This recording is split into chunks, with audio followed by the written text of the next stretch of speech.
and the Aspen Institute, please welcome to the stage Mo Fathelbab of Forum Resources Network and Harvard Business School Alumni Forums. Thank you. Good morning. Great to see everybody. What a great event it's been. So welcome to the closing session of the Visionaries Summit, The Road to Belonging. When I hear my introduction, by the way, it's always funny to me because I nearly flunked out of University of Maryland, and here I do work teaching Harvard Business School alumni. What I work with them on is the soft skills. So they're all very hard-charging, very competitive, very focused on success, and the soft skills is where I work with them. And we're going to do some of this today. But this has been a great event, and I want to remind you what Johnny Taylor said day one. We're here to start a movement.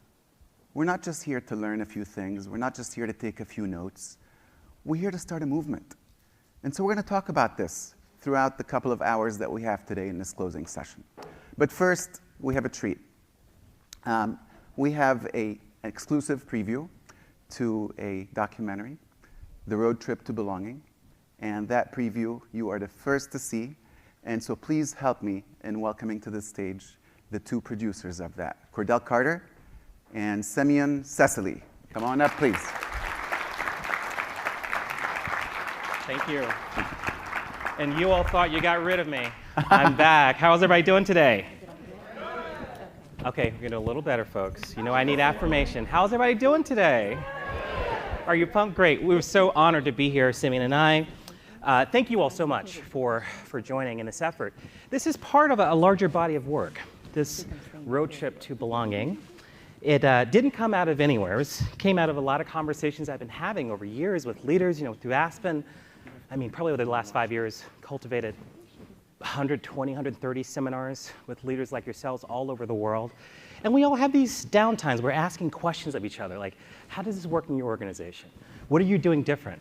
And it comes down to this issue, we all want to belong. And it's a sticky situation here in the United States, especially over the last 2 years. But some would say much longer. Maybe we just start to notice over the last 2 years. So the question is, what's the solution? How do we get from where we are with tension, inefficiency, to a place where everyone can just be? Wouldn't that be amazing, just to be? When I was a younger person, people made fun of a gentleman named Rodney King who said, can't we all just get along? And I want to update that and says, can we all just belong? Can we? I think we can. Simeon. Thank you so much. And Cordell, you have been on quite a journey. Mm-hmm. And it has not been one that is really just shown here. It's been one that's actually started with a deeper sense of why. And as we look at that, I really want to actually start to ask you, why now? Why go on to this journey to actually look at several civic organizations, philanthropic organizations, arts organizations? You mind sharing a little bit about that? Yeah, it comes from a deep belief that this is a solvable issue, okay? We are a young country. The America that we know and love actually started in 1966, not 1776. The version that we had, this is called the fourth founding, if you will, if you read John Meacham. Amazing public intellectual, by the way, at Vanderbilt. He's incredible. John Meacham, all his podcasts, just consume them all, trust me. But the first free election in this country, the first election where my grandmothers voted, as 35-year-old women, mothers of 6, was 1966 because you had federal troops in Portsmouth, Virginia, ensuring they wouldn't be harmed on their way to the polls. That's when we became the dynamic country that we are today. So there's a lot of room for improvement, and I'm convinced this is solvable. But it's only solvable if we approach D&I the right way. Here's the facts. 90%, more or less, of executive leadership, of board leadership, are white men. And the conversation that we're having about D&I, have been having for the last generation or so, has been focused on everyone except executive suite. When we know best practices has been elevated in some of these interviews you're going to see from the Road Trip to Belonging documentary that's not quite there yet, but it'll be there soon, are from leaders. They say that if the executives aren't behind that and pushing it and making it part of their personal metrics, it doesn't work. So I think we're talking to the wrong people. We should be talking up rather than down, okay? And frankly, what does it mean for an executive to say, I'm contributing to a place that I don't belong? Who wants to do that? So we have to change the language. I agree. We have to update. We have to make sure that we're building a place for everyone. And that's really what fired me up about this, just exhausted at things just not working. All the conversations I've had, be it Berlin, be it Aspen, wherever, it's the same conversation. Yeah. The only thing changes is the language. Yeah. You know, I'm reminded, and I want to go into a bit of a clip here. I'm reminded of when we were really in the middle of this journey. For those who don't know, we actually had the opportunity to hear from 29 organizations. Those organizations range from who you heard here over the last few days, Brian Kemp, Lieutenant Governor of Georgia. They actually included others such as Walmart themselves at scale. And we were in the middle of this trip, and it was interesting because I said, Cordell, why don't you reflect again on a why? And we were in Atlanta, and we were filming in an art gallery. I'd love to show that clip.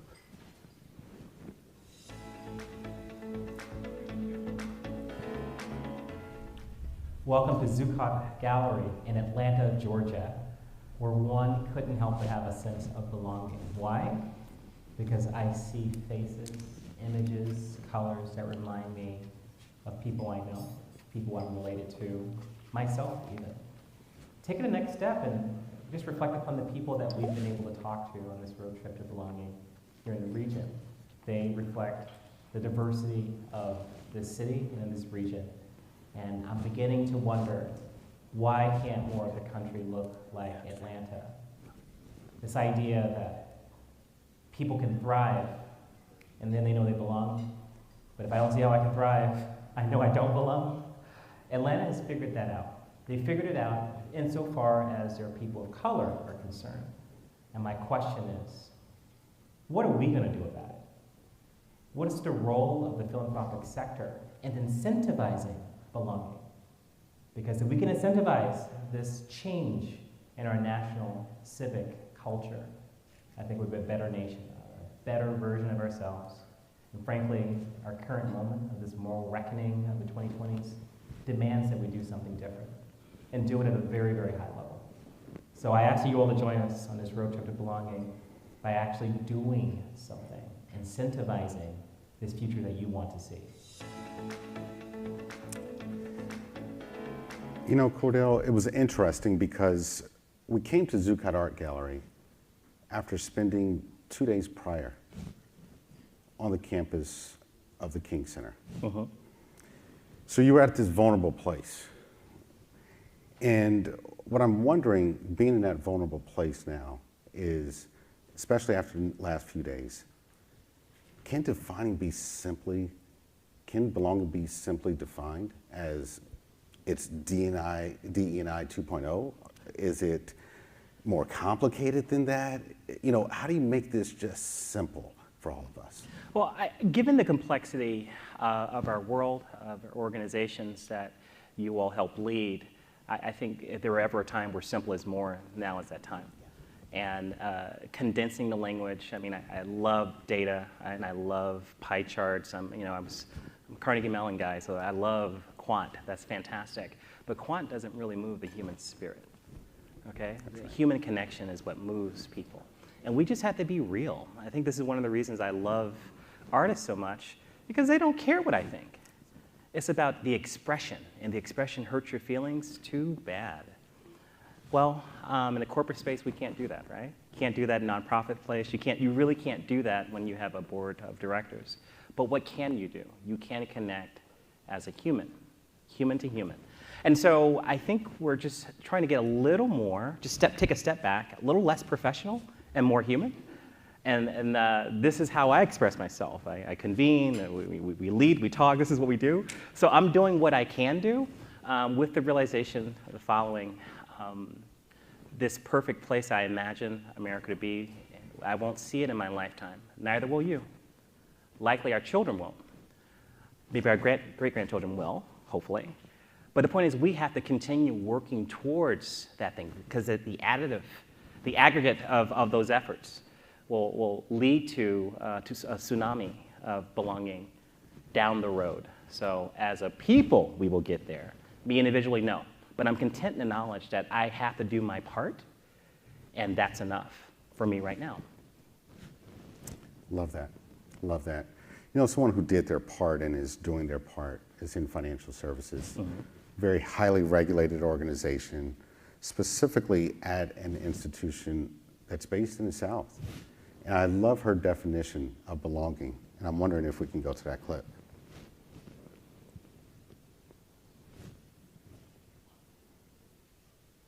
Given your role, one of the country's largest banks, in charge of some of these issues and as it relates to the bottom line of business, how do you define belonging and what does that look like at your organization and your role? Sure, it's a great question. I'll start with what I think it looks like. And I will probably age myself a little bit. I call it the norm effect. So if you recall the TV show Cheers, Yes. and Norm, Yes. one of the characters of the show, every time he walked into the bar Cheers, what happened? Hey! Hey! Yeah. Exactly. Yes. Everyone knew it was Norm. And Norm had a place to sit. No one sat in Norm's seat. Yeah. Before Norm could get to his seat, there was a drink sliding down his way. So for me, belonging is that norm effect, right? Where everyone has a sense of the role that they play in an organization, and the organization also knows their role. There is commonality of purpose. You feel as though it's not about fitting in, right? Because you have a purpose. And you are free to be authentically who you are. You know, I think that's the heart really of belonging, is that you don't have to pretend.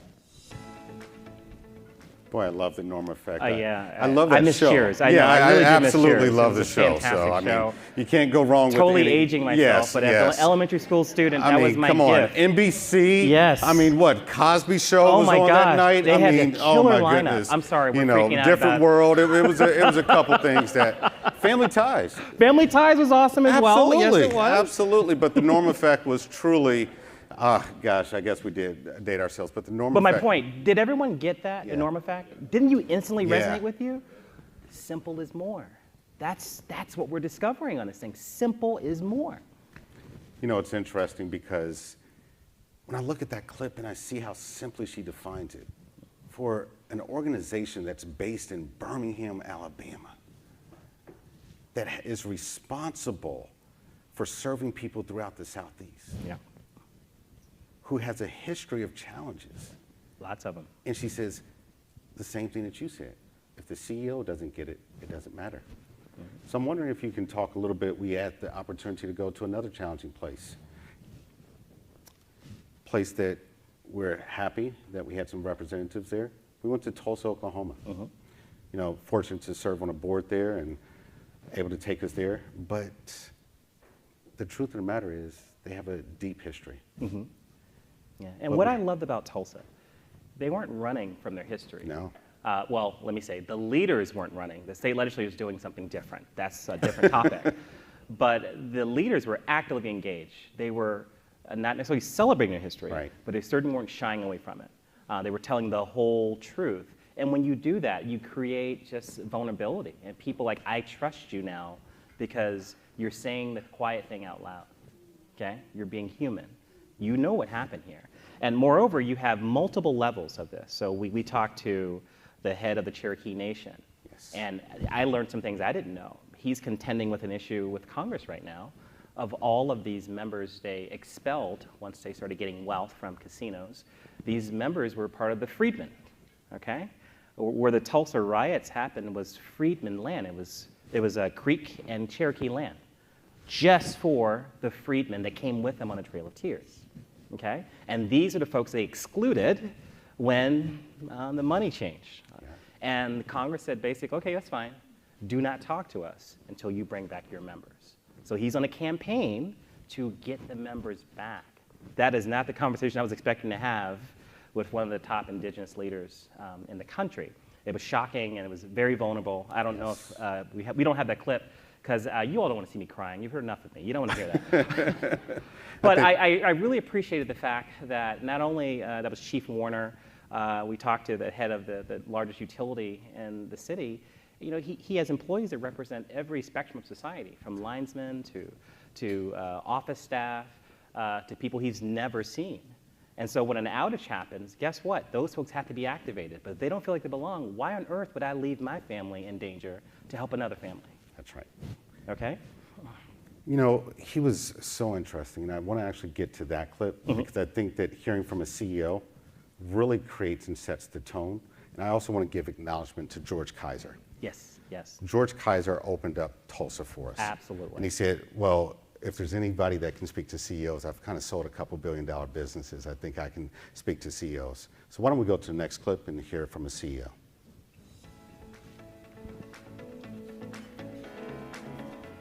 You're leading one of the region's largest public utilities.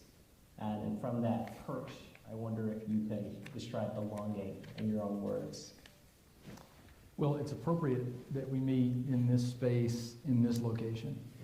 I think the gathering place speaks to a spirit that exists in Tulsa that we hope will exist across our company, that draws people in on a level that is experiential. One of the things about this space that's so unique is you'll see people from all places around the town and all places around the country who come to experience this unique facility, this park, but these buildings and the quality of the buildings and the way that they respect the people who come to visit. We hope that the experience that our employees have and the experience that our customers have is one where they feel personally respected, that they feel honored. We spend a lot of time visiting with our employees about the importance of what they do and how they fit into the overall work of the company so that they understand there's real honor in their work and that they understand that they belong in a way that's unique to the gifts that they bring.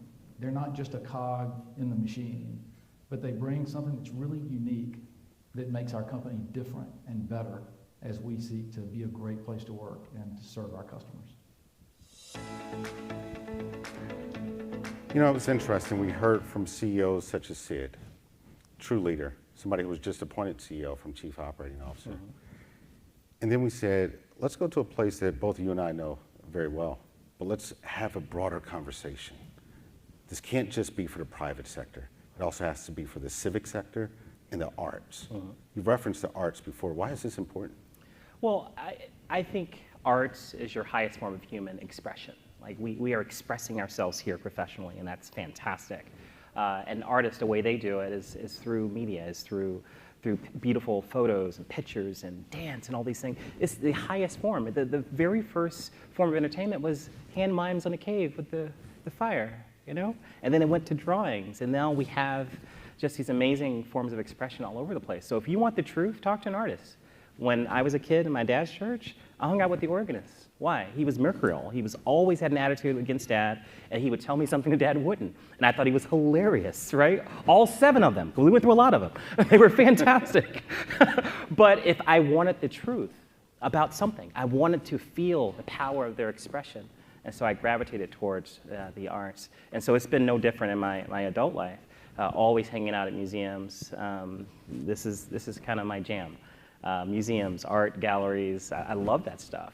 But they play such an important role in culture, cultural leadership. If you look, I travel a lot for Aspen and other things around the world. I have these amazing moments where people come to me with Tupac Shakur lyrics on their shirts. I was like, hey, look. And I'm like, I don't know that song, but that's awesome. Thank you, right? But they are relating to me, all right? They're saying, hey, I know something about your culture. Your culture has come here. So they are the spear point, if you will, of American brand. Brand America, our arts folks are leading it. The people are hearing our music before they understand our policies, all right? And so I think it's important to include them in any conversation about societal change because they are already doing it. They're already doing it. It's our first export. It is. It's our biggest export. Our biggest export, absolutely. Is our culture. You know, we had the opportunity to meet with Dr. Elizabeth Barker. Yes. And out of all the art museums, yes, we were at the Zuccotti Art Gallery, but we had the opportunity to go to the Frick. Yes. And that's a big thing.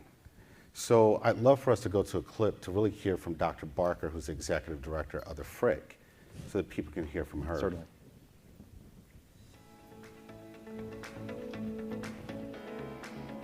As the executive director of the Frick Museum, what does that look like from your vantage point, belonging and thriving? I think it needs to impact absolutely everything we do. I might even take a step back and reflect on museums in general as well as the Frick. I think our cultural history has its origin as sites of social control, soft control, but places where the elite intended to indoctrinate the working classes with certain kinds of behavior that they found appealing. In many ways, museums are part of industrial culture, but museums have the potential to be sites of radical, innovative thinking. What distinguishes works of art is their ability to contain, not even contain, to spill over with an infinite number of narratives. People can take from works of art what they need at that moment. And if as museums, we're able to shift our perception of the work that we're doing, we could be sites of extraordinary empowerment for all people. You know, I'm reminded of being there, and typically a lot of people come in and they see the Frick Art Museum, but they don't see the invisible wall. There's an invisible wall when you come out. You have the choice to turn right or turn left. You turn left and you can see some of the old Carnegie halls. You can see some of all the old Mellon homes. To the right, you see where George Benson, the musician, grew up in Wilkinsburg, and the challenges of that community. And there's an invisible line that's right there. And so the question I really always have is, you know, can this stuff be done at scale? I get it at a micro Pittsburgh level. I get it at a Tulsa level during this season. So I'm wondering if you can talk about, you know, maybe your vision or how do you see this growing at scale, and then maybe we can go to a clip of that. Yeah, I think this is one of the most perplexing issues that you all are facing.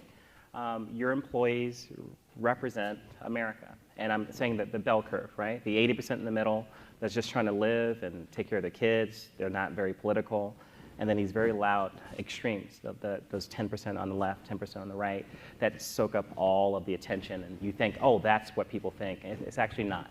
But they have an inordinate amount of control over the political narrative and social narrative because they are so active. And so, like, how do you, as a leader, kind of filter through all of that? I think storytelling is a secret weapon because it's unfiltered, right? You can sit there, you know, like I'm looking at Sid. Sid has 6,000 employees in 7 states. Like, as much as he likes to visit people, there's no way he can visit them all. That's all he would be doing. But he can send them a story. He can send them a story, and they will get to hear directly from Sid, unfiltered. This is what I think. This is what I believe. And so I think organizations, especially the very, very large ones, they have to employ the same methods that those extremes do. And that's an overuse of media. That's a little louder about your particular perspective. Otherwise, that 80% in the middle, they won't hear you. You know, I think that when we think about scale, quite honestly, at this point, we have to think about those people who are on the front lines all the way to the boardroom. Absolutely. As we've talked about. I think no company represents that better at this point than someone like a Walmart. Oh, I agree. And so I'd love to go to the clip where we had the opportunity to go to Bentonville, Arkansas, and hear from a leader who's actually been at this journey for 6 years, prior to George Floyd. That's right. So let's see the next clip.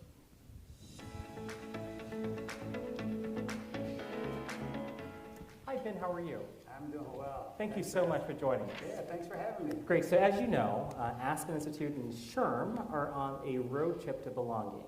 And we are trying to elevate the national conversation on race, equity, inclusion, and belonging to this thing where we're only focused on the outcome. And that outcome being a society and organizations where everyone belongs and everyone has equitable opportunities to thrive.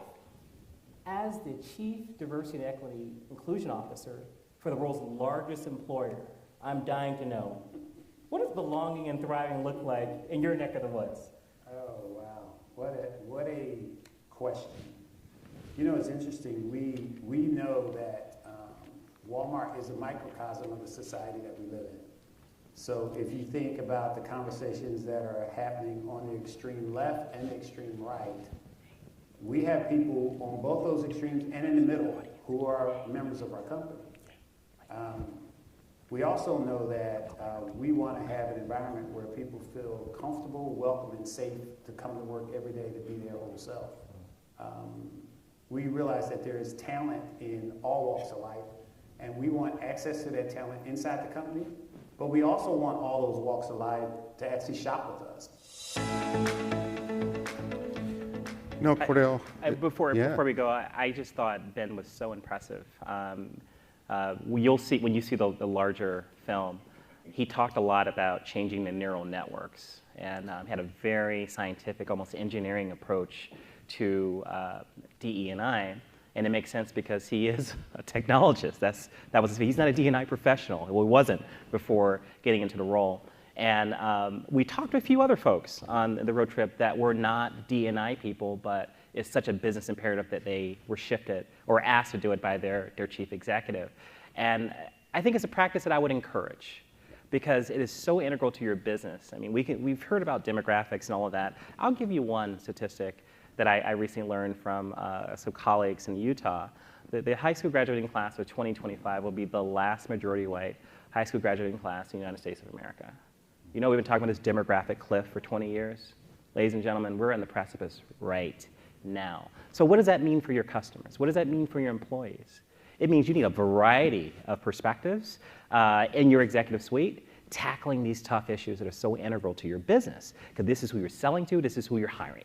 And so bringing more technologists that can say, you know, we have to change the way people think because that's important for our sustainability. Like, I don't think a classical D&I person would have come to that conclusion, okay? You would need an engineer that has gone through coding and all this different stuff to re-engineer the way you do D&I at the world's largest employer. And so I think some just tremendous stories from this road trip, and I'll stop and let Simeon lead, sorry. No, there have been some great stories, and I love that perspective. Ben was incredible. Yeah. Ben also said very clearly, you know, look, he's seen this before. He's over 70 years old. We heard others said, I've seen enough talking. I've seen enough models. Mm-hmm. Last time I checked, I also saw signs that weren't belonging to me and welcoming.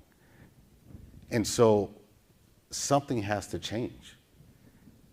And quite honestly, even if we finish this road trip like we have with 29, I don't think it's good enough, Cordell. I agree. I think we have to hear from several people here. Where do we go next? You represent chapters, you represent organizations. We can show you more to clips, but quite frankly, what do we bring to your organizations? What storytelling comes out of your organizations? Who should be representing your organization from the front line to the CEO to the board? So maybe we should. I agree. To the audience. Yeah. Where should this road trip go next? Who's signing up? Not all at once now. Yes. What's your name again? I'm Danielle Bear. Which organization? The School Nutrition Association. Say that one more time. School Nutrition Association. School Nutrition Association. Love that. Love that. What a great perspective, because during the Ben Hassan interview, he was very, very open. And he said that there are 4 systems that do not create equity just by looking at the numbers. He said the health system, which I would put nutrition underneath, the justice system, the education system, and the corporate system, or the private sector. He said, so what if we actually have to change this so that belonging and inclusion is first looked at as the outcome and not just a compliance activity? So I do agree that the School Nutrition Association fits within those 4 systems, and quite frankly, love to hear your perspective. Others? Yes, ma'am. So I see that you guys have gone and spoken with CEOs and executives. I see you guys have gone and spoken with CEOs and executives. Have you thought about speaking to the custodial workers and the executive assistants and the cafeteria workers, the employees that's on the front lines to The ask, truth. Yeah, to The find truth. out, hey, how do you feel? Like, do you feel like you belong? Asking those tough questions and then taking that back to the CEOs and executives to say, hey, this is how your employees really feel. I promise that wasn't a plant question, because I've been waiting for someone to ask me that question. So after Thanksgiving, heading to a sweep of immigrant communities in Eastern Europe, taking this documentary and some of the material gleaned from this event to Berlin, Sarajevo, Prague, Athens, and Bucharest. And what we're trying, there's an algorithm for belonging, right? For cultural change. We know what it is in the US. You have the North Star. What's our North Star? Everybody, as a country. Declaration of Independence, okay? Non-binding legal document that has literally every social change movement in this country references the Declaration of Independence. If you can't see yourself in the North Star, there's no constellation, okay? So that's our North Star. Well, that's a different North Star in Greece, in Germany. There's different pivotal events. There's different foundings. I said we're on our third or fourth founding, depending on who you talk to. You know, if the revolution was the first founding in 1776, Civil War, World War II, and then the Civil Rights Act 30 years later, these are different foundings because we're a different country after those things. What does that mean in Greece? I don't know. I'm interested to learn. But we're going to start with the stuff right here. We're going to model for them. So thank you. Great question. And I think we do need to go not only to them, but also to the interns, right? Future pipeline. Know that you represent an educational institution, but quite frankly, you said it best. 2025 is going to have a different demographic. And they're in a cancel culture. So they don't have to opt in to the traditional full-time view of the prior generations. Yeah. I call Generation X baby boomer light because we don't do massive protests. And I'm not going to blow up your spot. I'm going to talk to you privately because that's how my parents would have done it. So we're baby boomer light. But the Zennials and millennials are not. They are in your face this second, and shame is on the menu, okay? Ask AT&T. Ask AT&T what happened to their stock price last week, okay? That was a shaming campaign. Okay, if shame is on the menu, you gotta get in front of that.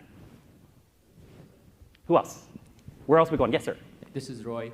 So the one thing keeps playing in my head, and I have to just voice it out. A lot of times it looks to me that we put so much focus on CEOs, which I agree change come from the top. But also, like, what about also awakening individuals on the value they can bring in? Because when you bring value, people always open the door for you to belong.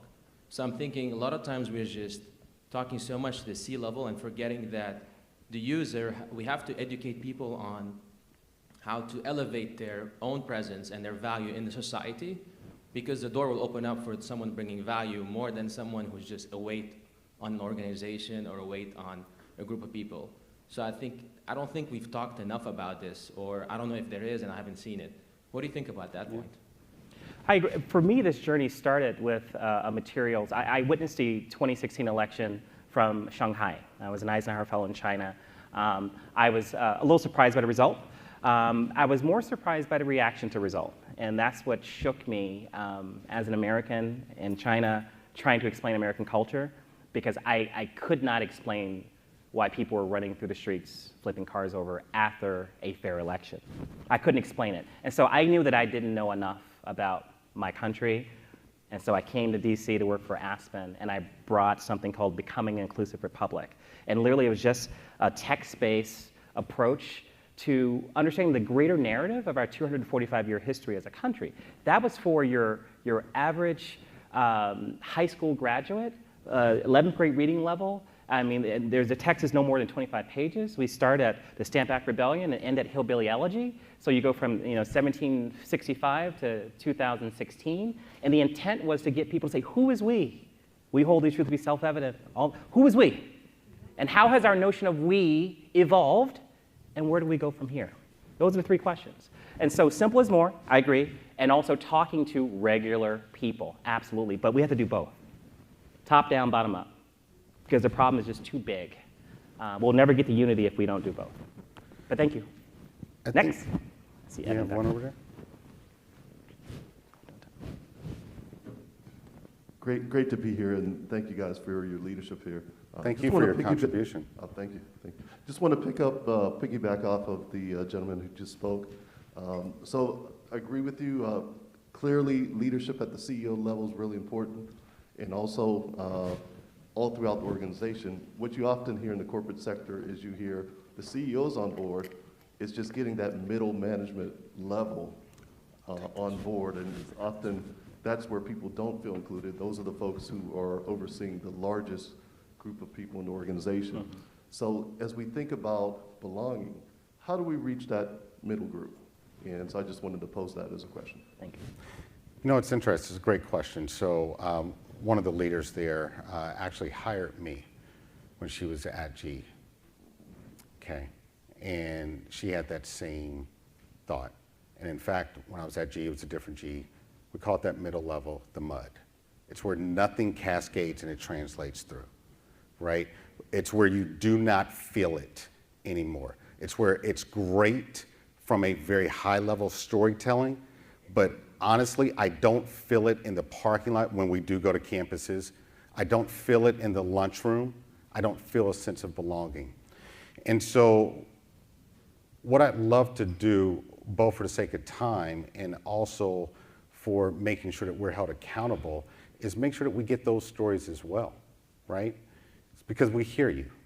And one of the things that we've started to do from the narration standpoint of this documentary is give it from the perspective of a young person who's riding along and saying, would I belong?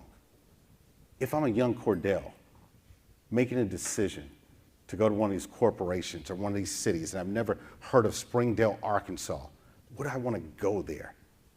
Or would I get stuck in the mud because I only listened to what I thought was a dream and I would have had that experience, but then I'm stuck in the middle and I never felt that. It was never realized. If you give us a second, I'd love to just kind of play you all the trailer to just hear the voice of a young person who's confused in this world, who's looking at it almost like a backseat passenger. Because if they don't get it, they're going to come into muddy situations and it will not work. So we hear you clearly. If we go to the next clip.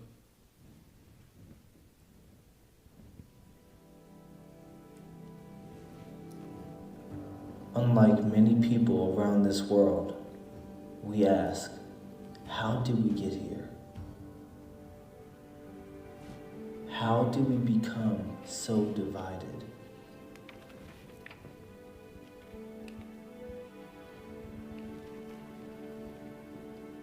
With everything that is going on, where do we go from here? Correction. Where can we realistically go from here? I decided it's time to take a trip across this great nation to figure out where there are seeds planted in soil of belonging and where there is soil yet to be tilled. I wonder what I will discover, specifically from leaders who are responsible for creating a culture of belonging in society and in business. Prepare to join me on the road trip to belonging. Thank you for taking a moment to see some of these clips, but most importantly, Cordell just can't stop here. No, definitely not, definitely not. There is so much more content and stories to leverage. We're telling the gospel. This is a good news, folks. I don't know about you, but I love being an American. And we have our issues, no doubt, but who doesn't? I think we're part of a great national story. And the more that we can tell it and tell each other the truth, the whole truth, I think we'll be in a much better place for it. So Yes, the road trip absolutely continues. And SHRM has, what, over 500 chapters? There are people like you all over the country, all over the world. And we look forward to talking and engaging and taking this documentary to those very people. Thank you for your time. Please open your doors and also join us on this trip where it's about belonging, it's about thriving, it's about you. Join us if you cannot do it physically by opening your doors. Join us virtually by, as Cordell said, taking just this little clips or the entire documentary into your organization and figure out what they're saying back. Figure out what the middle is saying back.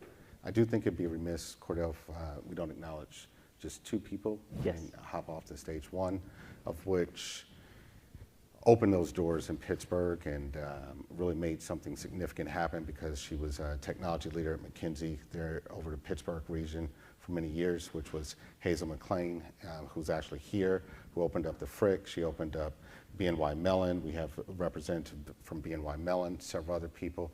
And the other person who's been with us on all 7 cities, all 29 interviews, is actually probably going to be coming up asking you all some questions, who's the other producer who we were able to steal some time. She spent many years at Channel 2 News in Atlanta, Hollywood, which is Stacey Lloyd. So, yeah. And one more person, we forgot Michael Aiken, who's our co-producer on this effort, giving us the SHRM perspective, which is legion, for they have many. So thank you so much, Michael. Thank you all. More to come. Thank you.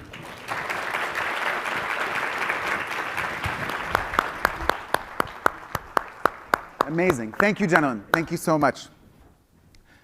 So SHRM is committed to this movement, and to do so, SHRM is providing this documentary to all Executive Network members for free so that you can bring it back to your corporations, bring it back to your organizations, and have it be part of the conversation, to begin the conversation. Also provided by SHRM are the conversation cards that you got in your bags yesterday, also created to help you have that conversation in a safe space. Because without the conversation, we're not going to have the movement. So now, it's time for a 15-minute break, the last break of the summit, after which we're going to get into belonging applied. Thank you very much.